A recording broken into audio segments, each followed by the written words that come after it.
ভেনেজুয়েলায় ভয়াবহ ভূমিকম্প আঘাত হানার ৬ দিন পর ধ্বংসস্তূপের নিচ থেকে ৩ বছর বয়সী এক শিশুকে জীবিত উদ্ধার করা হয়েছে বলে জানিয়েছে জর্ডানের একটি উদ্ধারকারী দল।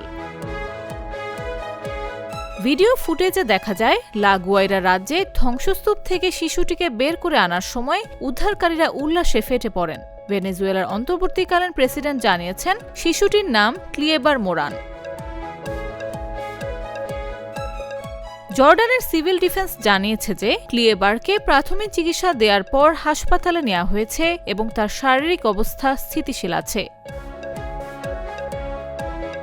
সাধারণত ভূমিকম্পের পর প্রথম ৩ দিন উদ্ধার কাজের জন্য সবচেয়ে গুরুত্বপূর্ণ সময় বলে ধরা হয়, যখন ধ্বংসস্তূপের নিচে আটকা পড়া ব্যক্তিদের জীবিত পাওয়ার সম্ভাবনা সবচেয়ে বেশি থাকে। তারও অনেক পরে এই শিশুকে জীবিত উদ্ধার করা হলো। ডেলসি রদ্রিগেজ শিশুটির এই উদ্ধারকে আশার মুহূর্ত হিসেবে বর্ণনা করেছেন। তিনি বলেছেন, ক্লিয়েবারকে জীবিত উদ্ধার করার ঘটনা প্রমাণ করে যে জীবিতদের খুঁজে পাওয়ার আশা এখনও শেষ হয়ে যায়নি।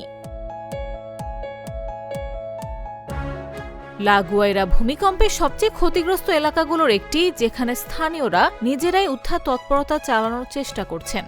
গত সপ্তাহের ৭.২ ও ৭.৫ মাত্রার ভয়াবহ ভূমিকম্পে নিহতের সংখ্যা বেড়ে ১,৯৪৩ জনে দাঁড়িয়েছে। এছাড়া ১০,০০০-এর বেশি মানুষ আহত হয়েছেন এবং আরও হাজার হাজার মানুষ নিখোঁজ রয়েছেন। নাসার স্যাটেলাইট তথ্যের প্রাথমিক বিশ্লেষণ অনুযায়ী এই শক্তিশালী কম্পনে প্রায় ৫৮,৮৭০টি ভবন ক্ষতিগ্রস্ত বা ধ্বংস হয়েছে। নিউজ ডেস্ক, জাগো নিউজ।